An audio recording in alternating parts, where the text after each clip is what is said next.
Vous adorez partir en donjon dans votre MMO préféré, mais vous n'avez pas le temps de suivre une histoire, vous stuffez, et en avez assez de ne pas pouvoir tester facilement d'autres rôles? Chiffre Rebelle a eu la même réalisation et a créé un nouveau genre de jeu pour ça.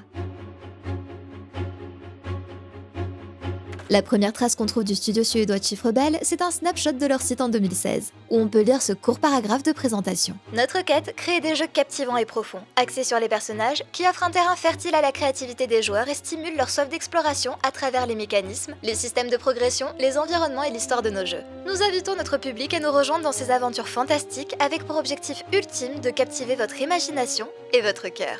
La page liste aussi 2 anciens employés d'Avalanche Studio puis Arrowhead Game Studio qui, j'imagine, sont donc à l'origine de Chiffre Rebelle. C'est cependant en 2018 que la société Chiffre Rebelle est officiellement créée, et on y révèle un premier projet qu'en avril 2024. Nom de code, Burkade. On parle d'un jeu destiné aux amoureux de science-fiction et au travail d'équipe. Une aventure dans laquelle on rejoint une bande de vauriens se frayant un chemin à travers la galaxie. Mais on met aussi et surtout en avant l'expérience de l'équipe travaillant dessus. 100 ans d'industrie à eux tous dans des studios tels qu'Avalanche Studio, Ubisoft, Blizzard, Rockstar et Cloud Imperium. Dire qu'on a de l'expérience chez Blizzard ne signifie pas grand-chose. Dans un communiqué de presse, ça sonne comme si on avait été le lead dev sur un WoW par exemple, alors que ça peut aussi simplement évoquer un alternant au sein de l'équipe de QA. Mais quoi qu'il en soit, ça permet d'affirmer qu'il y a du beau monde dans le studio. En juillet 2024, Fellowship nous est révélé aux côtés d'une première bande-annonce. On évoque à nouveau l'incroyable expérience des membres de Chiffre Rebelle, puis on présente le genre du jeu. Fellowship est un MOBA. L'équipe a eu l'idée en jouant à des MOBA et s'est dit qu'il serait intéressant de transformer l'expérience PVP en une expérience PVE. L'intérêt du titre est d'ignorer la partie leveling et grind, habituellement nécessaire dans la MMO pour atteindre les donjons. Ici, on plonge directement dans le contenu endgame. With Fellowship, we are taking inspiration from a number of types of games that we love. So there's a bit of action RPG in here, there's a bit of MOBA, and there's a bit of MMO as well. Pas d'avatar à personnaliser, on choisit un héros, rejoint une équipe et part en donjon. Compléter ces donjons permet de débloquer de nouveaux niveaux de difficulté aux côtés de nouvelles compétences et pièces d'équipement pour enrichir le gameplay de son héros. The core of Fellowship is this endgame MMO-style dungeon experience. You can jump straight from dungeon to dungeon, and you will get all the progression, rewards, and everything that you need from within that content. On distingue alors 2 types d'instances. Les donjons rapides doivent être réalisables en 10 à 15 minutes et accessibles aux vétérans comme aux néophytes du genre. Une fois le jeu pris en main, on peut ensuite se lancer dans les donjons classés qui, eux, ont pour but d'avoisiner les 30 minutes. Au cours de chaque run, il y a 3 objectifs. Tuer tous les boss, oxyre suffisamment d'ennemis pour remplir une barre de progression et réaliser tout ceci dans le temps imparti. Pas de skip de trash mob pour foncer directement au boss donc. Les donjons classés permettent d'inscrire ses résultats sur un leaderboard et de comparer ses tentatives avec celles des autres joueurs. Pour s'assurer d'une rejouabilité suffisante, chacun de ces donjons peut être lancé dans une difficulté supérieure, et c'est là qu'on introduit les modificateurs d'instance. On s'assure ainsi que le but ne soit pas simplement de taper plus fort, mais d'ajouter des mécaniques à chaque sortie pour renouveler le gameplay. La trinité des MMO est présente avec des tanks, DPS et heal pour former des équipes de 4 joueurs. The enemies in Fellowship are challenging, and that means that players are going to have to rely on the Holy Trinity, tank, healer, and DPS in order to overcome these challenges. Le teaser se conclut sur l'annonce d'une alpha qui ouvrira ses portes dans les semaines qui suivent. Les sites de news gaming reprennent l'annonce et tout de suite on compare le titre à un simulateur de donjon WoW. WoW Mythic Plus The Game, plus précisément. Après tout, le gameplay, la DA et même l'interface en semblent fortement inspirés. Mais si certains y voient un futur titre divertissant, d'autres évoquent les raisons qui les poussent à partir en donjon, telles que les sets de skins, et craignent qu'ici, on manque de réelle motivation. J'ai presque arrêté de faire des donjons dans WoW il y a des années parce que les gens traversent si vite que si tu détournes le regard un instant, tu les rattraperas jamais. Pour moi, c'était pas amusant du tout, et un jeu qui n'est rien d'autre que ça, pas ma tasse de thé. En février 2025, 250 000 joueurs Steam testent gratuitement le jeu, au cours du Steam Next Fest, puisque Fellowship ne sera pas un free-to-play. Il s'agira d'un titre payant à l'acquisition, sans abonnement et pourvu de microtransactions cosmétiques. C'est publié par Ark. Ouais, je savais pas non plus qu'Ark existait toujours et continue à publier des trucs. À présent, on parle de modificateurs de donjons choisis à l'avance pour s'assurer d'une courbe de progression optimale et éviter que les joueurs ne sélectionnent que les plus simples. On insiste aussi beaucoup sur le fait que Fellowship doit pouvoir introduire le genre à des personnes qui entendent leurs amis parler de raid depuis des années mais n'ont jamais voulu s'investir jusqu'à du endgame pour l'expérimenter. Un élément qui a surpris au cours de ces semaines de démo, c'est que beaucoup de joueurs ont décidé de jouer heal. Ce qui est inhabituel dans ce genre de jeu où, en temps normal, tout le monde désire être un DPS. Le 16 octobre, Fellowship sort en Early Access. Selon les dires de l'équipe, le but est de continuer d'ajouter du contenu jusqu'à une 1.0 d'ici 6 mois environ, ou davantage en fonction des retours. En attendant, les joueurs peuvent débuter leur course en donjon pour 25€ sur Steam et investir dans quelques packs de cosmétiques, l'ensemble complet s'élevant à 60€. Fellowship enregistre de beaux pics à 40 000 joueurs en soirée. On l'a lancé en stream dès sa sortie et vous verrez qu'eux-mêmes ne s'attendaient peut-être pas à un tel engouement. Abonnez-vous à la chaîne si vous voulez plus de premières impressions sur des sorties et passez nous faire coucou sur Twitch.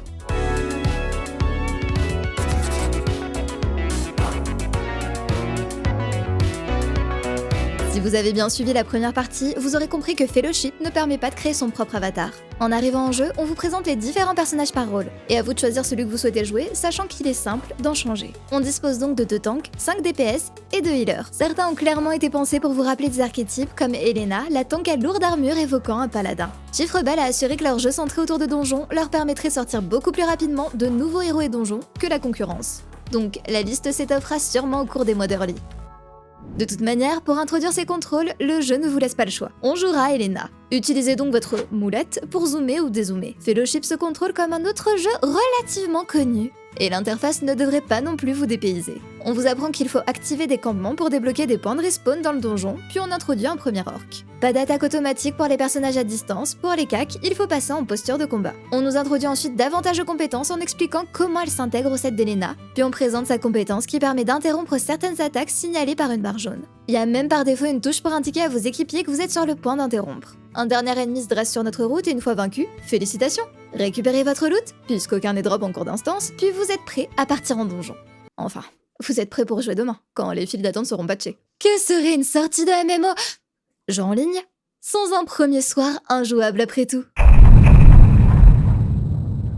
Le second soir, on décide de partir sur un nain. Je main Moira sur Overwatch et Monsieur Nain ici présent envoie aussi des boules de pipi. En attendant de rejoindre vos aventures, vous pouvez profiter du Bastion. Hub somme toute basique où vous pouvez tester vos compétences sur des mannequins ou encore acheter ou améliorer vos pièces d'équipement. Dès l'arrivée en jeu, on a des barres de compétences bien fournies. Même s'il est possible de bouger pas mal de choses sur l'interface, impossible d'ajouter des barres de compétences pour regrouper visuellement vos icônes. C'est quelque chose que personnellement, j'aime bien faire. Faire un carré buff, compétences de déplacement ou encore interruption. Je doute pas qu'ils ajoutent l'option plus tard, mais dans l'immédiat, je fais ma petite liste de souhaits, donc merci d'avance.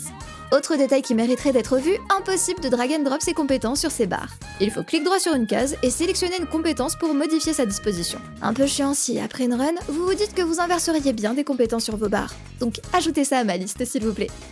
Après avoir rapidement survolé chaque compétence, on décide de s'inscrire en partie rapide. S'agissant de notre première run, j'ose espérer que claquer tous mes sorts suffira à maintenir mes alliés en vie.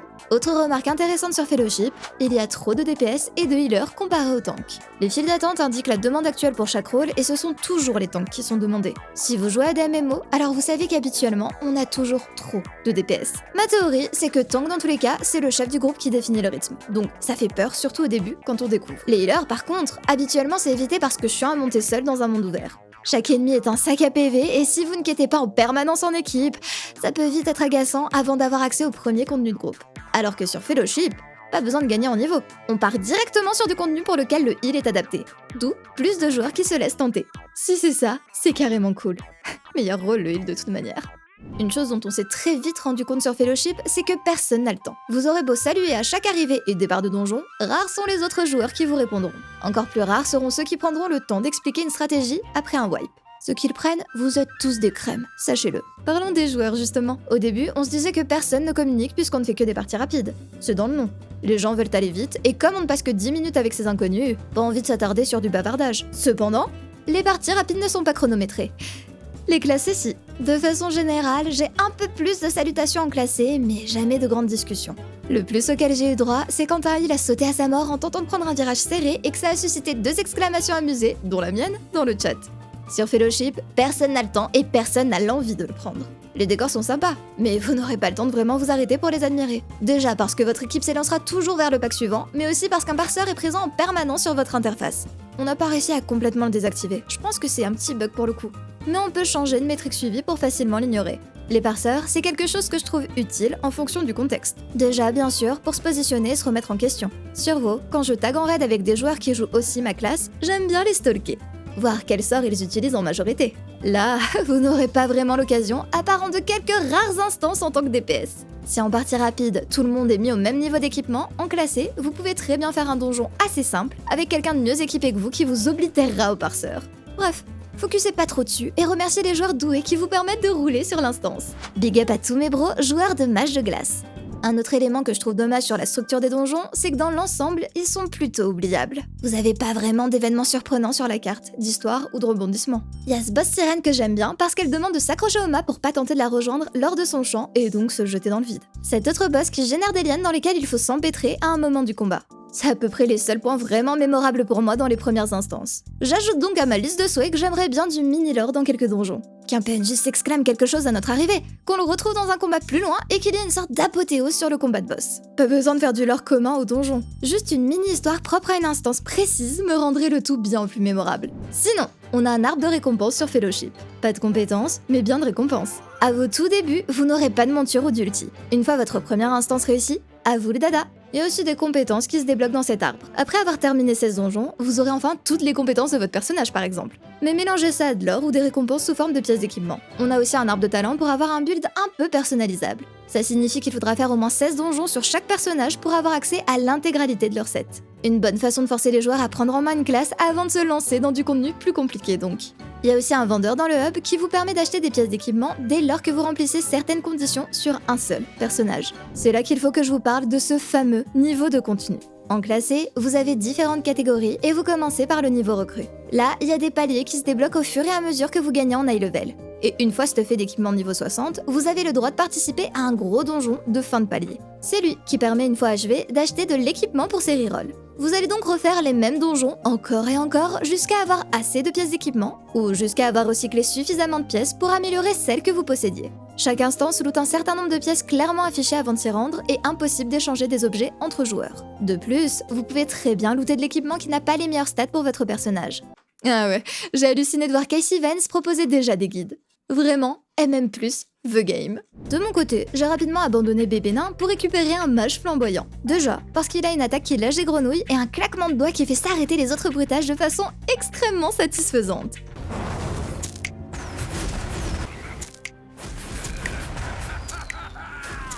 Mais aussi, parce que je suis trop habituée à Hellbot.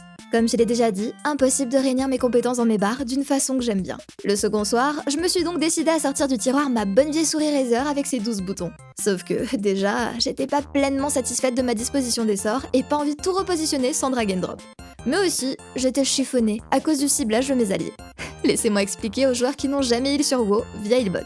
Sur WoW, vous pouvez vous retrouver à devoir soigner des raids entiers. Si vous deviez sélectionner chaque personnage pour ensuite caster votre sort de soin, ce serait bordélique et pas franchement efficace.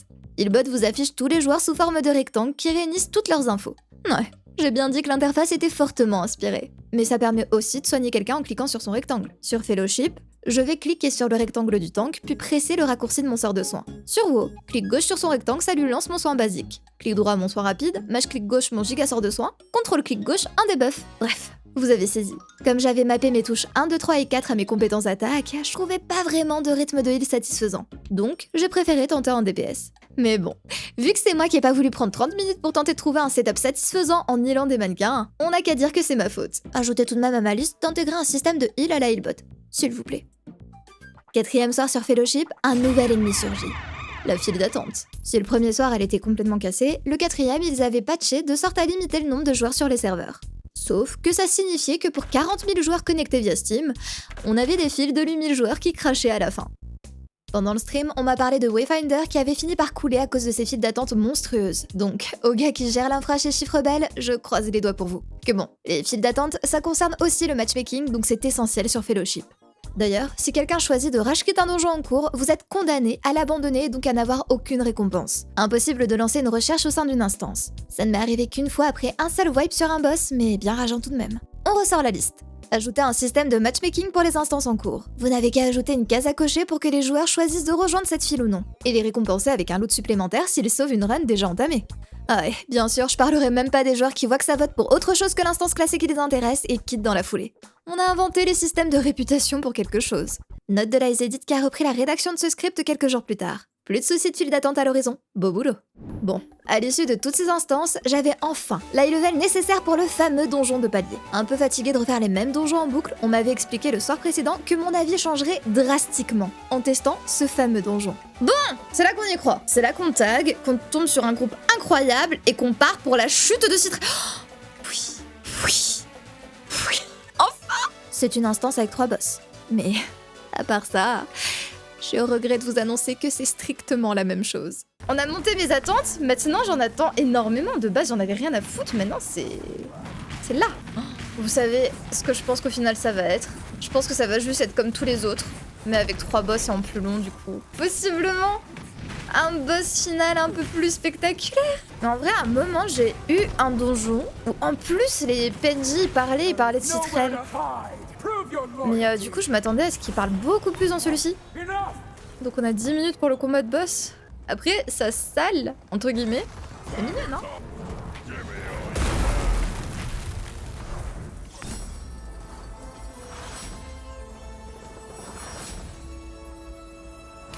Alors, on s'attendait à un combat de boss final mémorable, mais je préfère toujours la sirène. Après toutes ces soirées de jeu, j'ai juste compris qu'en l'état, le jeu n'est pas pour moi. Je me vois pas refaire encore et encore les mêmes donjons sans les éléments que j'affectionne habituellement dans ceux-ci. J'aime être portée par des personnages forts, avoir des hauts faits cool à réaliser avec mes amis ou farm en me disant que j'ai des matériaux à récupérer, un set de stuff à compléter ou même une monture à gagner. De plus, en l'état, on tourne vite au sein des mêmes donjons et y a pas assez de renouveau ou de motivation pour moi. Savoir que je vais débloquer 2 autres donjons uniques de palier ne me suffit pas, comme le classement qui ne m'intéresse pas. Mais il y a tout de même de bonnes bases solides et si votre délire à vous, c'est la maîtrise d'un personnage et confronter votre parseur à celui des autres, alors sûrement que vous y trouverez du plaisir. Comme j'ai réalisé ne pas être le public cible, j'ai commencé à tourner sur les discussions pour voir un peu ce qui plaît et déplaît à ceux qui sont hype par le jeu. C'est malheureusement là que j'ai compris que 99% des discussions étaient parasitées par un débat sur le wokisme du titre. Du style, cette conversation intitulée Avis jusqu'à présent sur Fellowship en tant que jeu. Eh bien, c'est 12 pages de vas-et-vient sur le fait que le wokisme va tuer le jeu. On parle d'un jeu où on farme des donjons à la WoW, hein, et je vous remets un peu la tête des héros. C'est là normalement que vous vous demandez ce qu'ils trouvent woke là-dedans. Pour être tout à fait honnête, la plupart hurlent juste que ça l'est sans offrir de justification. Mais il y a tout de même quelques pépites. Du style de ce joueur qui se plaint qu'Elena est plus large que Brock Lesnar à son prime. Brock Lesnar, c'est un catcheur professionnel. Elena, c'est la tank aux airs de paladin. Le gars se plaint donc qu'un personnage dont le rôle est de tanker est trop large. Sinon, on a cet autre gars qui dit que l'audience cible n'est pas représentée. Du coup, vous autres, la fameuse audience cible de Mec Geek. Vous êtes outrés de jouer une elfette ou un mage de flamme? On a un autre commentaire encore qui affirme que le jeu va flopper au vu de ça. Toxicité positive. Mais encore une fois, de quoi on parle? Il y a une seule et brève cinématique d'intro, pas d'histoire, puis c'est des archétypes de personnages de vous qu'on joue. Sérieux, on parle du même jeu? Je suis d'accord, avoir de la customisation de personnages serait cool, mais je comprends qu'ils souhaitent plutôt faire un système de héros à la LoL. Ils le justifient même en évoquant que, sans avatar dédié, c'est pas un souci si la méta change soudainement, vous forçant à tester un nouveau personnage. Sur WoW, c'est un calvaire d'entendre des joueurs obtus refuser certaines classes en raid seulement parce que c'est pas la méta. Il y a une place spécifique qui vous attend en enfer, ceux qui osent dire ça. On peut trouver les personnages moches, mais de là à dire que c'est à cause d'un agenda politique, il y a un ravin tout de même. Bon, je perds pas espoir de trouver de vrais avis sur le jeu, ou au moins des avis argumentés de pourquoi un design est moche. Du coup, allons voir la page de discussion. C'est un cauchemar. Que oui, l'une des autres grosses critiques, c'est que les 2 tanks soient des femmes. Comment un joueur viril de WoW peut-il décemment tanker sans option masculine? Rigolez pas, c'est leurs arguments. Bon, ok. Dans un média où l'écrasante majorité choisit de jouer des avatars féminins dans tous les cas, ça me fait mourir de rire. Ah, et mince. Maintenant elles sont trop maigres. Faut savoir, les gars. Non, attendez, une discussion pertinente. Y a qu'une file d'attente pour chaque catégorie de donjon. Or, si vous voulez spécifiquement faire le donjon de fin avec les 3 boss ou inversement, farmer le stuff dans les précédents, vous allez sans cesse vous retrouver dans des groupes qui ne sont pas intéressés. Avoir des files dédiées serait plus pratique. Bon, au moins certains admettent vouloir juste farmer les badges. N'empêche qu'ils donnent des justifications. Ici, il dit clairement. Les 2 tanks sont des femmes, tous les personnages masculins sont des personnages de couleur. J'imagine qu'Ardeos ne compte pas comme un homme parce qu'il porte sa robe de mage. Le nain ne compte pas comme un homme parce que c'est un nain. Et l'elfe archer est objectivement une personne colorée. Il est vrai. Bref, vous l'aurez compris, il y a des débats depuis la sortie du jeu, pas parce qu'il n'y a pas assez de virilité dans le casting, ni parce que le quota de décolleté n'est pas rempli. Merci Mara pour ton travail. Il vient de chouiner parce que, si vous vous souvenez, dans la vidéo de présentation, on aperçoit quelqu'un réalisant un combo barbe fard à paupières. Oui, je suis sérieuse. J'en rigolerais davantage si c'était pas aussi déprimant.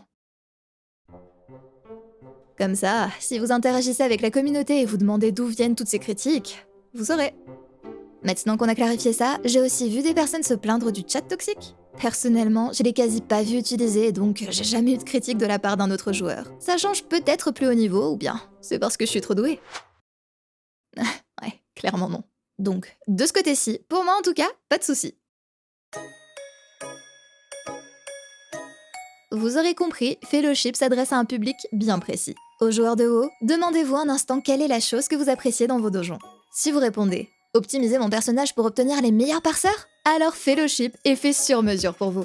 Si vous aimez découvrir de nouveaux mécanismes et rapidement vous adapter pour sauver votre équipe, vous aimerez vous reconnecter sur Fellowship à chaque mise à jour qui, on l'espère, apportera des flopées de donjons aux stratégies innovantes. En revanche, si vous êtes marqué par la progression dans vos donjons, leur lien à l'histoire ou adorez collectionner différents sets d'armure ou faits, alors il vaut peut-être mieux ajouter le jeu à votre liste de souhaits et attendre qu'il soit plus étoffé. Encore une fois, je l'ai testé au cours de sa première semaine d'Early Access. J'ai du mal avec les early, mais il faut bien admettre que la base est solide et qu'avec davantage de contenu, ça pourrait devenir plutôt satisfaisant. Je le vois bien avec une sorte de pass saisonnier, qui vous encourage à faire une poignée de donjons par semaine pour gagner quelques récompenses. En tout cas, c'est le rythme de jeu que, personnellement, j'apprécierais.